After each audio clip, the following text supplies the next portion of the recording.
Hello साथीहरु, यहाँहरु सम्पूर्णलाई मेरो ब्लगमा स्वागत छ।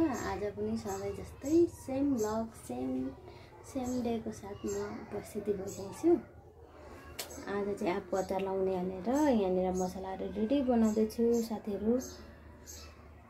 यति साह्रो पर्छ, खानु चाहिँ खासै मन पर्दैन, त्यही पनि अब बनाएर खाने भनेर चाहिँ आज रेडी बनाउँदै छु।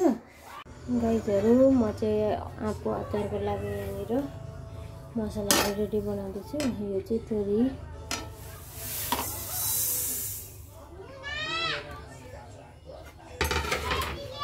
भुट्दैछु। म चाहिँ सबै भुटेर लाउँछु। म प्रायः जस्तो जहिले अचार बनाउँदाखेरि चाहिँ यस्तै भुटेर मात्रै लाउँछु जे पनि। तर यो तोरी चाहिँ कसैले चाहिँ काँचै लाउँछ नि त, मलाई चाहिँ गर्नुहुन्छ अनि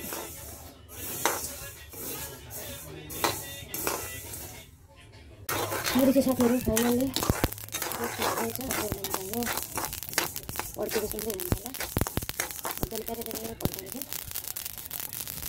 मैले चाहिँ यहाँ थोरै आलसलाई पनि लिएको छु।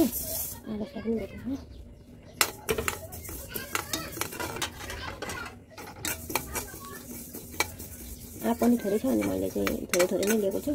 तोरी चाहिँ अलिक धेरै भुटेको, किनभने अब अरू बेला पनि चटपटहरू खाँदाखेरि काम लाग्छ नि त तोरीको फुला चाहिँ, त्यही भएर।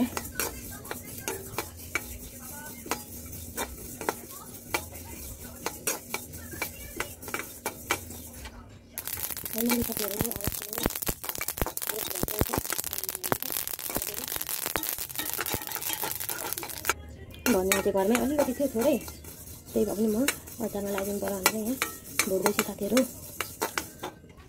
अब चाहिँ म यहाँ थोरै सेतो तिललाई पनि भुटेर राखिदिन्छु। यसलाई पनि हल्का ब्राउन कलर आएपछि निकाल्ने।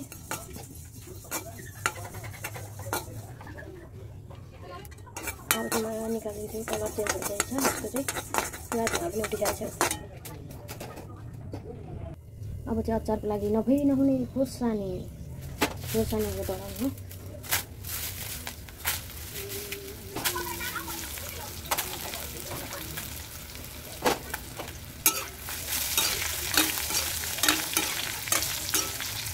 खोर्सानी पनि मैले ग्राइन्ड गरिसकेँ, एक ग्राइन्ड गरेँ, यसलाई फ्राई चाहिँ गरिसकेँ। अब ग्राइन्ड गर्ने यहाँनिर आलस र तिल छ, सेतो तिल, धनियाँ, अनि यहाँ चाहिँ मैले अघि तोरी लगाएको छु। अब यहाँनिर सबैलाई ग्राइन्ड गर्ने। यहाँ चाहिँ आँप रेडी भइसकेको छ साथीहरु। अब यहाँनिर सबै पिस्दै लाउने हो टक्कसँगले। अब चाहिँ ग्राइन्ड गर्ने हो।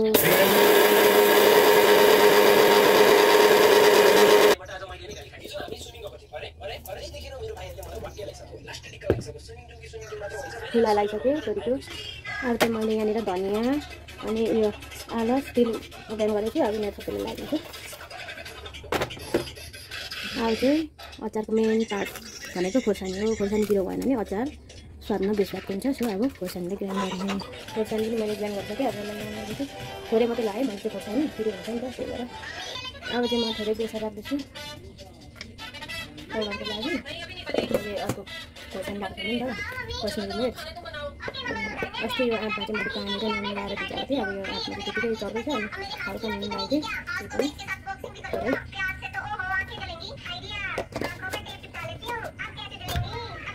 खोर्सानी भुटेको तेल राम्रो सबै लगाइदिन्छु। चाहिँ म मिक्स गर्दैछु अचार साथीहरु।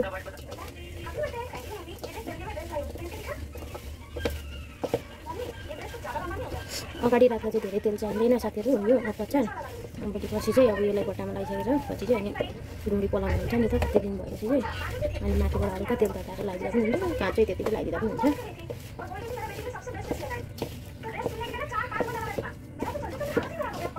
अचार